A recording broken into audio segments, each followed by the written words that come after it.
आवाज मानदेशाचा। आदर्श गाव लोधवडेचे सुपुत्र आणि पुणे येथील आंतरराष्ट्रीय उद्योजक रामदास मानसिंग माने यांना उद्योग क्षेत्रातील बहुमोल योगदानाबद्दल सन्मान चिन्ह पुरस्काराने गौरविण्यात आले। 12 जानेवारी 2026 रोजी दहिवडी येथील बाळोबा देवस्थान ट्रस्टच्या वतीने आयोजित कार्यक्रमात संस्थापक अध्यक्ष समाजभूषण इंजिनियर उत्तमराव जाधव यांच्या शुभ हस्ते हा सन्मान प्रदान करण्यात आला। यावेळी ट्रस्टचे सचिव अमृत जाधव, खजिनदार ॲडव्होकेट राजेंद्र जाधव यांच्यासह नागरिक मोठ्या संख्येने उपस्थित होते। पहिल्यांदा मी बाळोबा मंदिर देवस्थान ट्रस्ट यांचं विशेष अभिनंदन करतो की त्यांनी एवढा सुंदर कार्यक्रम या दहिवडीमध्ये आयोजित केला। वास्तविक पाहता या कार्यक्रमाचं स्वरूप असं आहे की राजमाता जिजाऊ मासाहेब जयंती सोहळ्यानिमित्त राजमाता जिजाऊ आदर्श माता पुरस्कार वितरण आणि ज्यांनी आयुष्यामध्ये काही वेगळं केलं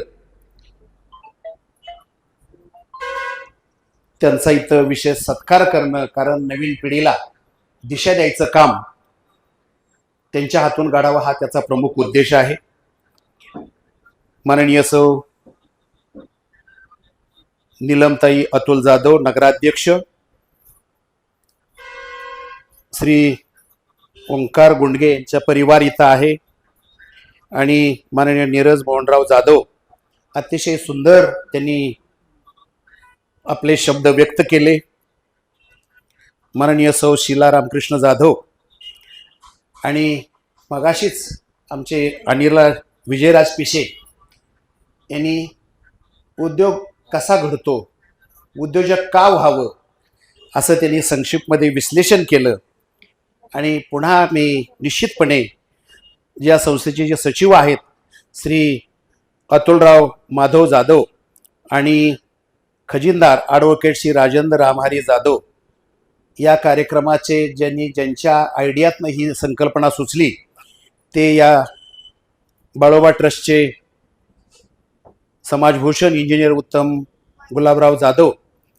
वास्तविकता ज्यांची मी नावं घेतली त्यांच्यापेक्षाही एक काकणभर जास्त आपण वेगळ्या क्षेत्रामध्ये आपण प्रगती केलेली आहे। त्याच्यामुळं या कार्यक्रमाला आलेला कोणी छोटा माणूस नाही, कोणी मोठा नाही, आपण सगळे बरोबरीचे आहोत। हा जो कार्यक्रम आहे की नवीन पिढीला दिशा द्यायचं काम हे बाळोबा मंदिर देवस्थान ट्रस्ट यांच्या मंडळानं केलेला आहे। हा कार्यक्रम एवढा देखणा आहे, एवढा भारदार कार्यक्रम आहे आणि हे मंदिरा याला कमी पडतंय। माझी आपल्याला विनंती असेल, सजेशन असेल, हा एवढा मोठा देखणा कार्यक्रम पुढच्या काळामध्ये मान्य थर्माकोल म्युझियम दहिवडीमध्ये घ्यावा। तिथं 3000 लोक बसू शकतील आणि त्याच्यासाठी की आपली दहिवडीमध्ये जेवढे शिक्षण संस्था असतील, दहिवडी कॉलेज दहिवडी असेल, दुसरं इथलं एक ज्युनियर कॉलेज असेल, जेवढ्या मराठी शाळा असतील, हायस्कूलच्या शाळा असतील, या सर्वांना आपण त्या मान्य थर्माकोल म्युझियममध्ये तिथं हा कार्यक्रम आयोजित करावा। ज्या पद्धतीचा आपला कार्यक्रम जो देखणा आहे, ज्या पद्धतीची आपली इच्छा आहे की पुढची पिढी घडावी, याला साजेस असं मान्य थर्माकोल म्युझियम आहे। मान्य थर्माकोल म्युझियम म्हणजे नेमकं काय? दहिवडीच्या शहरापिचात एक मानाचा तुरा टाकणारा हा मान्य थर्माकोल म्युझियम प्रकल्प हा जगातला आणि भारतातला पहिला प्रकल्प आहे। हा प्रकल्प निस्वार्थ भावनेनं ज्या पद्धतीनं आज आपण दहिवडीच्या परिसरातली, मानखटावच्या परिसरातली जी काही थोडीफार अचिव्हमेंट केलेली माणसं आपण गोळा केली आणि त्या गोळा केलेल्या माणसांना आपण सन्मानित केलं की हा त्या संस्थेचा उद्देश आहे की नवीन पिढी चांगली घडावी। याच उद्देशानं हे मान्य थर्माकोल म्युझियम आहे।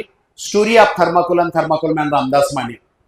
पुढच्या काळात मगाशी आमच्या विजयराज पिशेंनी सांगितलं, नुसतं शिक्षण घेऊन काही होऊ शकत नाही, फार तर नोकरदार बनू शकतो, पण शिक्षणाबरोबर जर स्किल असेल तर तो माणूस निश्चित यशस्वी उद्योजक झाल्याशिवाय राहत नाही। आता ते स्किल काय असावं?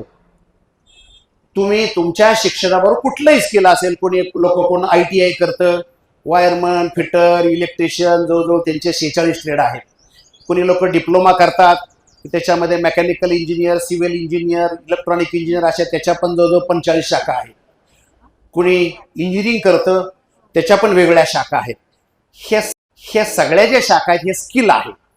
हे स्किल शिक्षणाबरोबर जर मिळालं तर तो माणूस आयुष्यामध्ये नक्की यशस्वी झाल्याशिवाय राहत नाहीये. अगदी माणसानं ग्रॅज्युएट शिक्षण तर व्हायलाच पाहिजे, ग्रॅज्युएट व्हायला पाहिजे, पुढचं PhD करायला पाहिजे. पण नुसतं ग्रॅज्युएट करून अगदी आमचे माझे शेजारी माननीय उत्तमजी जाधव साहेब बसलेले आहेत, त्यांनी त्या काळामध्ये मोठं शिक्षण घेतलं आणि मोठ्या सरकारी नोकरीमध्ये मोठ्या पदावर, तर माझ्या माहितीपडणं एक्झिक्युटिव्ह इंजिनियर अशा काहीतरी पदावरती आपण काम केलं. साहेब तुमची केस लाखात एक आहे. आता असे लय आमच्याकडे इंजिनियर तयार आहेत. आज सगळ्याला एक्झिक्युटिव्ह इंजिनियरचा चान्स मिळतो असं नाहीये, लाखात एखाद्या माणसाला मिळतो. आमच्याकडं आमचे आज विजयराज पिशे आहेत, एक साधा ग्रामीण भागातला मुलगा, आणि त्याच्या शिक्षणाबरोबर स्किलच्या जोरावरती अगदी त्यांनी भारतभरामध्ये, बाहेरच्या बऱ्याच देशामध्ये त्यांनी निर्यात केलं. आमच्या मान तालुक्याचं नाव की अगद्या देश पातळीवरती जगभरात पोचवलं. आज तसाच हा कार्यक्रम, हा तसाच आजचा हे म्युझियमचा प्रसंग आहे. पुण्यातल्या जवळजवळ 10 ते 12 कॉलेजचे विद्यार्थी आणि शाळेचे विद्यार्थी ह्या दहिवडीला माने थर्माकोल म्युझियम बघायला आले. पुढच्या काळामध्ये दहिवडीमध्ये हे अतिशय इंटरनॅशनल लेवलचं हब असेल. मी फक्त एकाच मिनिटात कव्हर करतो. मला माहित आहे की तुम्ही सगळेजण गेल्या 2 तासापासून इथं आहात, की हर्षेज चॉकलेट म्हणून अमेरिकेमध्ये चॉकलेट बनवणारी कंपनी 150 वर्षापूर्वी नवरा बायकोनी चालू केली, आणि त्याचा प्रसार आणि प्रचार एवढा होत गेला की आज हर्षेज चॉकलेट म्युझियम तिथं आहे अमेरिकेमध्ये. त्यांचं स्वतःचं एअरपोर्ट आहे, स्वतःची फार मोठी सिटी आहे. म्हणजे पुण्या एवढी सिटी त्या हर्षेज चॉकलेटची सिटी आहे. तिथं खूप मोठं इंटरनॅशनल, म्हणजे बनवलं काय, नवरा बायकोनी चॉकलेट बनवलं, आणि त्या चॉकलेटची हिस्ट्री आज जगभरामध्ये प्रत्येक एअरपोर्टला जर गेला तर हर्षेज चॉकलेट असं तुम्हाला तिथं प्रत्येक एअरपोर्ट ती बघायला मिळेल. आज हे माने थर्माकोल म्युझियमची मुहूर्तमेढ दहिवडीमध्ये रवलेली आहे, आणि या दहिवडीचा नाव लौकिक त्या जगात सातारा समुद्रापार पार होणार आहे. पुढच्या काळात की बाहेरच्या परदेशातली मुलं सुद्धा हे म्युझियम बघायला दहिवडीला येणार आहे. त्याच्यामुळं दहिवडीचा सर्वांगानं विकास निश्चित होणार आहे.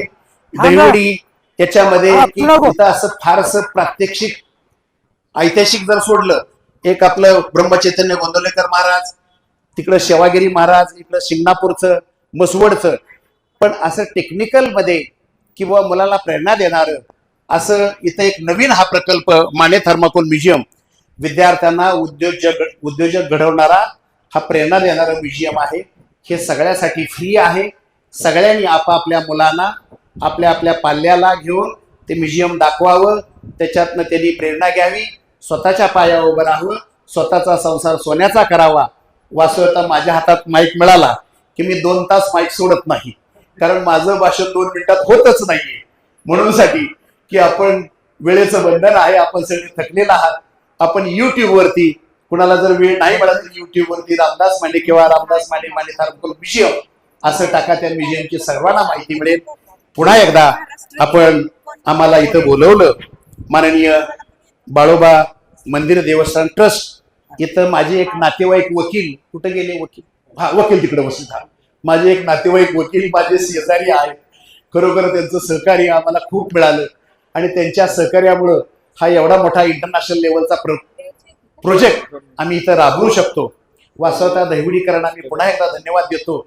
आता मी पण दहिवडीचा झालोय, मी लोदोड्याचा असलो आणि परदेशात असलो, म्हणजे आयुष्यभर मी 182-182 देशामध्ये मी प्रवास केला, आणि जाता जाता लोकांना ऐकायचं असतं की नेमकं माने साहेब त्यांना थर्माकोल मॅन म्हणतो, कोण टॉयलेट मॅन म्हणतो, कोण सिल्क मॅन म्हणतो, की काय वानगड आहे.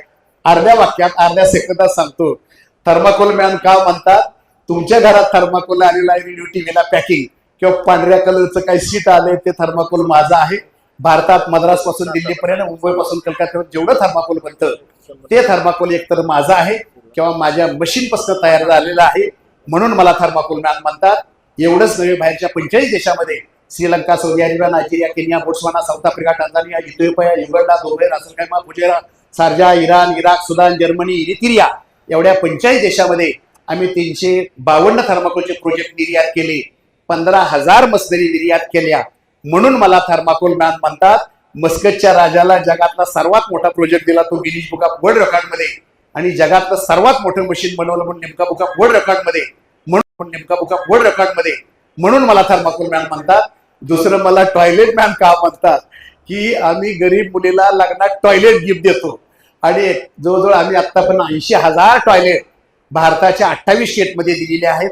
ना नफा ना तोटा धर्तीवरती आम्ही स्वच्छ भारत अभियानचं काम केलं, आणि 35 मुलींना आम्ही लग्नात, जी मुलगी गरीब असेल तिला टॉयलेट बांधायची ऐपत नसेल त्या मुलीनं फक्त मानेमावर लग्नपत्रिका आणून द्यायची, आणि तिला पत्रिका देतात. आम्ही त्या मुलीला लग्नात टॉयलेट गिफ्ट म्हणून देतो. लोक टीव्ही देतात, फ्रीज देतात, मी टॉयलेट गिफ्ट म्हणून देतो, म्हणून मला टॉयलेट मॅन म्हणतात.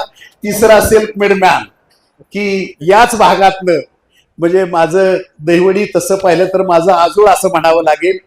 मी पहिल्यांदा दहिवडीला चालत आलतो, त्या काळात वाहनं नव्हती, आणि आज ज्या शाळेला म्हणजे 10वीची परीक्षा आमची इथं दहिवडीला होती, मी पहिल्यांदाच दहिवडीला आलो चालत लोधड्यापासून, तेवढी सायकल पण नव्हती.